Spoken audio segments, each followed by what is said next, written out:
नमस्कार मित्रांनो, श्रीमंत कट्ट्यावरती आपल्या सर्वांचं पुन्हा एकदा स्वागत आहे। मी सुजी साठे आपल्या सर्वांचं स्वागत करतो। कसं माहिती आहे का, ज्यावेळेस मी चॅनल सुरू केलं ना त्यावेळेस बरेच दिवस म्हणजे देवाविषयी प्रचंड व्हिडिओज यायचे। देव कसं काम करतो, देव कसा असतो, देवाला कसं प्राप्त करायचं वगैरे वगैरे भरपूर गोष्टी। इनफॅक्ट देवाबद्दल मी भरपूर बोललोय ओल्ड व्हिडिओजमध्ये। पण कालांतराने जसं जसं मी शिकत गेलो तसं गोष्टी बदलत गेल्या आणि ते इम्पॉर्टंट देखील असतं, कारण आपल्या आयुष्यामध्ये जसं जसं आपण ग्रोथ करत जातो ना तसं आपल्या गोष्टी बदलत जातात। पण याचा अर्थ असा नाही की आपला मूळ भाव आपण सोडलेला असतो। माझे एक मित्र आहेत दिनेशजी म्हणून, त्यांनी मला काल परवा मेसेज केला। ते म्हणाले की देवाविषयी बरेच दिवस झालं व्हिडिओ नाही पडला, जरा थोडंसं बोला देवाविषयी। कसं माहिती आहे का, सध्याच्या जीवनामध्ये ना देव म्हटले की लोकांना अंधश्रद्धा वाटत चालली आहे आणि हे सत्य आहे। लोकांना ठोस पुरावा पाहिजे।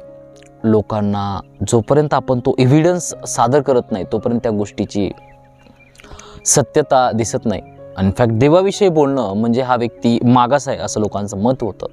पण ज्या लोकांना मी फॉलो केलो, ज्या लोकांना मी अभ्यासलं ना, ती लोक खूप उच्च शिक्षित, खूप मोठ्या प्रोफेशनमधून आलेली होती। आणि तसंच आहे देवाचं गणित सुद्धा। देव कसं काम करतो किंवा देव कसा प्राप्त होतो हे आज मी तुम्हाला सांगणार आहे। कसं असतं माहिती आहे का, आज मी तुम्हाला एक उदाहरण सांगतो। कधी एक वेडा व्यक्ती बघितलाय का? तो वेडा जो व्यक्ती असतो ना तो कोणाशी तरी बोलत असतो, सतत बोलत असतो। आपण त्याला हसत असतो, येड आहे काय, कोण समोर नाही काय नाही तरी पण एकटंच बडबड करत बसले वगैरे वगैरे। ॲक्च्युअलमध्ये खरं सांगायचं झालं ना, आपल्याला तिथं कोण दिसत नाहीये पण त्याच्यासाठी कोणीतरी आहे ना। तो ज्या व्यक्तीला बोलतोय तो कल्पनेमध्ये त्याच्या कोणीतरी आहे। तो बोलतोय याचा अर्थ त्याच्या भाविश्वामध्ये कोणीतरी आहे, त्याच्याशिवाय तो बोलला नसता। आपल्या पण आयुष्यामध्ये आपण ज्यावेळेस एकट्याने रस्त्याने जात असतो किंवा एखाद्या व्यक्तीविषयी आपल्याला खुन्नस असते, मनात राग असतो किंवा एखाद्याविषयी प्रेम असतं, आपण त्याची कल्पना करत असतो, त्याच्याविषयी चांगलं वाईट बोलत असतो। फक्त फरक हाच असतो की आपण फक्त मोठ्याने बोलत नसतो, मनातल्या मनात सगळ्या गोष्टी चालू असतात थॉट लेवलला। आणि ज्यावेळेस आपल्याला कळतं की आपल्याला कोणीतरी नोटीस करतंय किंवा आपण एखाद्या ठिकाणी पोहोचलोय त्यावेळेस ते ऑटोमॅटिक बंद होतं। पण वेड्या लोकांच्या बाबतीत तसं नसतं। ते कंटिन्युअस त्या भाविश्वामध्ये कुणाशी तरी बोलत असतात, त्यांच्यासमोर कोणी आलंय काय त्यांना देणं घेत नसतं। इनफॅक्ट वेडी लोकच देवाला प्राप्त करतात असं म्हटलं जातं। त्याचा अर्थ असा आहे की आपल्याला ते दिसत नसतं। देवाचं एक भावविश्व असतं। त्या भावविश्वामध्ये ज्यावेळेस आपण पोहोचतो ना मग आपल्याला त्याची ऊर्जा लक्षात यायला लागते, आपण त्याच्यामध्ये विलीन होतो, आपल्याला त्याची ऊर्जा महसूस व्हायला लागते। मग ते जगाला दिसत नसते, आपल्याला फक्त ते रिअलाईज होत असतं, आपण त्या गोष्टी जगत असतो।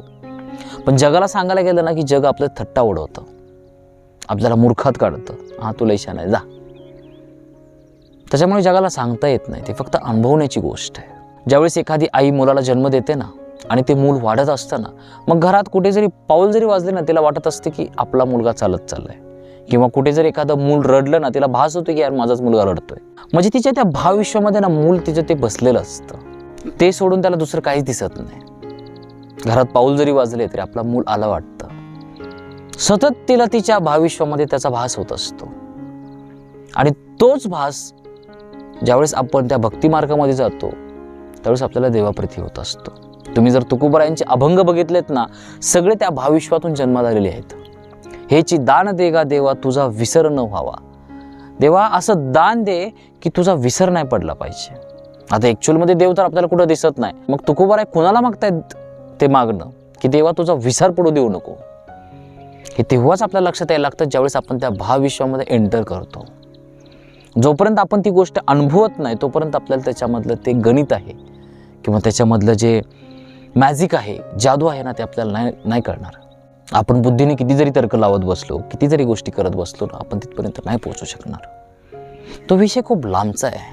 देव सखा जरी विश्व अवघे कृपा करी, म्हणजे हे भावविश्वातून निर्माण झालेले अभंग आहेत। ज्यावेळेस तुम्ही त्या भगवंताशी एकरूप होतात, जेव्हा तो तुमच्या भावविश्वामध्ये असतो त्यावेळेसच मग तुमच्या मुखातून त्या गोष्टी बाहेर पडायला लागतात, तुम्ही त्या गोष्टीविषयी बोलायला लागतात। पण त्या भावविश्वामध्ये पोहोचण्यासाठी साधना करावी लागते, स्वच्छ व्हावं लागतं, मोकळं व्हावं लागतं, निकळ व्हावं लागतं। आणि ज्यावेळेस तुम्ही तयार होतात ना मग तो ऑटोमॅटिक तुमच्याजवळ येऊन पोहोचतो। इनफॅक्ट तो सदैव तयार असतो, आपण तिथं जात नाही, कारण आपल्याला तो नकोच असतो। आपल्या आयुष्यामध्ये ज्या इच्छा असतात ना, त्या बाकीच्या सगळ्या गोष्टी असतात. मला हे पाहिजे, मला ते पाहिजे, मला असं पाहिजे, तसं पाहिजे. पण आपल्याला देव नको असतो आयुष्यामध्ये. देवाला मिळून करणार काय आयुष्यामध्ये? हां, भेटला देव, मग पुढं काय? मला तर गाडी पाहिजे, बंगला पाहिजे, मोठी प्रसिद्धी पाहिजे, जगामध्ये नाव पाहिजे, यश पाहिजे. मग ह्या गोष्टींना ज्यावेळेस आपण प्रायोरिटी देतो ना, मग आपल्याला देव थोडासा कळत नाही. कारण आपल्या भावविश्वामध्ये बाकीच्या गोष्टी बसलेल्या असतात. पण ज्यावेळेस आपण देवाला आपल्या भावविश्वामध्ये जागा देतो, प्रायोरिटी देतो, त्यावेळेस मग तो आपल्याला नक्की भेटतो. आणि तो असं म्हणत नाही की तुम्ही बाकीच्या गोष्टींची इच्छा करू नका, करा तुम्ही. कारण त्याचा जो आनंद असतो ना, तो अगणित आहे, अव्यक्त आहे, कुणाला सांगताच येणार नाही. आणि तो आनंद घेऊन तुम्ही बाकीच्या सगळ्या गोष्टी करायच्या असतात आयुष्यामध्ये. तुमच्या आयुष्यामध्ये एक ताकद येते, ऊर्जा येते. तुम्ही एक कॉन्फिडेन्शियली एक आयुष्य जगायला लागता. एक प्रेममय वातावरण तुमच्या आयुष्यामध्ये असतं. मग तुमच्यासमोर एखादा व्यक्ती CA असू द्या, डॉक्टर असू द्या, कलेक्टर असू द्या, तुम्हाला त्याचं काहीच वाटत नाही. कारण तुम्ही त्या भगवंताचे पुत्र असता आणि त्याच्यामध्ये तुम्ही विलीन झालेले असता. ती संपूर्ण जी कॉस्मिक एनर्जी असते ना, ती तुमच्यामध्ये विराजमान झालेली असते. मग कोणी किती जरी स्वतःचं कौतुक सांगायला लागलं, काही करायला लागलं, किती बड्या मारायला लागलं ना, तुम्हाला त्याचं विशेष नाही वाटत. कारण ह्या आनंदापेक्षा कुठलाही मोठा आनंद नाही हे तुम्हाला कळून चुकलेलं असतं. पण ज्या दिवशी तुम्ही ह्या अनुभवाला पोहोचाल, ह्या अनुभव तुमच्या आयुष्यामध्ये तुम्ही अनुभवाल, त्यावेळेस जगाला सांगण्याची जास्त भानगड करू नका. कारण जग तुम्हाला वेड्यात काढेल. तुम्ही फक्त त्या गोष्टीचा आनंद घ्या. व्यक्त हो वाटत असेल तर व्यक्त व्हा. जे लोक शहाणे आहेत, ॲक्च्युअलमध्ये ज्यांना ते गोष्ट कळाली आहे, ते लोक तुम्हाला ऐकतील, तुम्हाला वाचतील, तुम्हाला समजून घेतील. पण ज्याला त्याच्यातली ABCD पण माहीत नाही, ते लोक तुम्हाला मूर्ख म्हणतील. देव कसा काम करतो? ज्यावेळेस आपण त्याला आपल्या भाविश्वामध्ये जागा देतो ना, त्यावेळेस तो आपल्या थ्रू आपल्याला काम करायला भाग पडतो.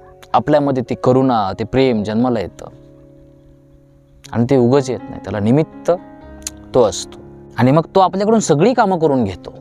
आणि ॲक्च्युअलमध्ये जर तुम्ही आयुष्यामध्ये जर स्पिरिच्युअलिटीचा बारकाईने अभ्यास करायला गेलात, तर खोलामध्ये समजून घ्यायला गेलात की मी कोण आहे, तर मी तुम्हाला कुठेही नाही सापडणार शेवटपर्यंत. मग शेवटी राहतं काय? राहते ती फक्त ऊर्जा, एनर्जी. मग ज्यावेळेस आपण त्या भाविश्वामध्ये आपण त्या देवाला जागा देतो, कुणाला तरी मानतो. कारण फक्त मनुष्यच असा व्यक्ती आहे ज्याच्याकडे कल्पनाशक्ती आहे. तो मानू शकतो, त्या गोष्टीला फील करू शकतो. त्याच्यामुळे ह्या गोष्टीचा आनंद जो आहे ना, तो खूप कमी लोकांना मिळत असतो आयुष्यामध्ये. कारण प्रायोरिटी जर पाहिजे ना, ज्यावेळेस तुमच्या आतून ती क्रेविंग उठते ना, मग तुम्हाला कोणीच नाही अडवू शकत.